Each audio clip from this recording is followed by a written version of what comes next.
एमिटीविले house की पूरी कहानी। एमिटीविले हाउस की कहानी ने दुनिया भर में लोगों का ध्यान आकर्षित किया है।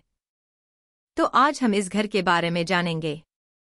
यह घर न्यूयॉर्क के एमिटीविले में 112 ओशन एवेन्यू पर स्थित है और इसके साथ जुड़ी हुई घटनाएं आज भी लोगों के मन में डर और उत्सुकता पैदा करती हैं।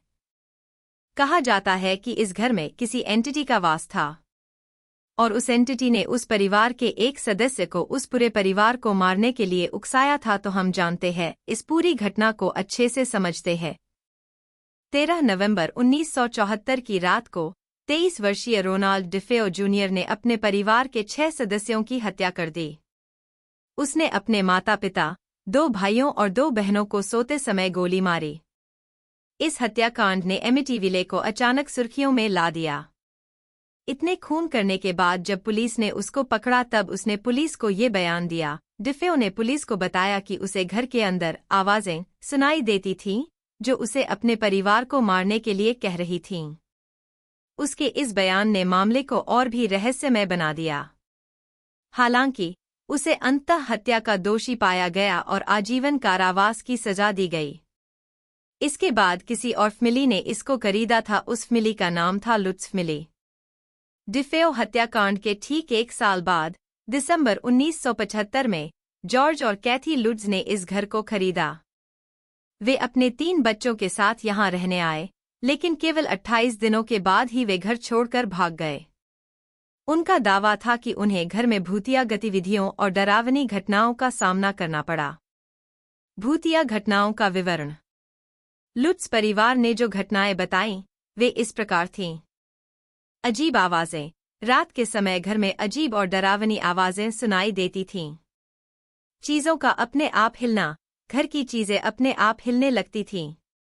अजीब गंध। अचानक अजीब और अप्रिय गंध महसूस होती थी। ठंड का एहसास। जॉर्ज लुट्ज को लगातार ठंड का एहसास होता था, जबकि घर के अन्य हिस्सों में ऐसा नहीं होता था। अजीब व्यक्तित्व परिवर्तन। जॉर्ज का व्यक्तित्व बदलने लगा था। वह चिड़चिड़ा और गुस्सैल हो गया था। इन घटनाओं के बाद इस घर के ऊपर कुछ किताबें और फिल्म भी बनाई गई। लुट्ज परिवार की कहानी को 1977 में जे अनसन ने अपनी किताब द एमिटीविले हॉरर में लिखा। इस किताब ने तुरंत सफलता हासिल की और इसी पर आधारित कई हॉरर फिल्में बनाई गईं। 1979 में आई फिल्म द एमिटीविले हॉरर ने इस कहानी को और भी लोकप्रिय बना दिया। इसके बाद इस पर कई सीक्वल और रीमेक फिल्में भी बनी।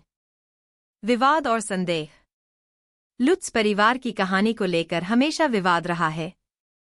कई लोगों का मानना है कि यह सब प्रचार पाने के लिए किया गया था। डिफेओ के वकील विलियम वेबर ने भी कहा कि उन्होंने और लुट्ज परिवार ने मिलकर यह कहानी गढ़ी थी।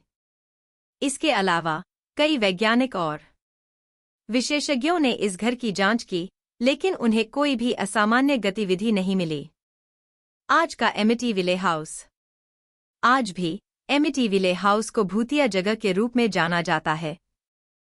हालांकि यह एक निजी संपत्ति है और इसे देखने के लिए आम जनता को अनुमति नहीं है। घर के वर्तमान मालिकों ने इसका पता बदल दिया है ताकि लोग इसे आसानी से खोज न सकें। निष्कर्ष। एमिटीविले हाउस की कहानी डरावनी और रहस्यमय है। चाहे यह सच्चाई हो या सिर्फ एक प्रचार का हिस्सा, यह घर हमेशा के लिए हॉरर की दुनिया में एक महत्वपूर्ण स्थान रखेगा। इस कहानी ने हमें यह सिखाया है कि कभी-कभी असली घटनाएं भी कल्पना से ज्यादा डरावनी हो सकती हैं।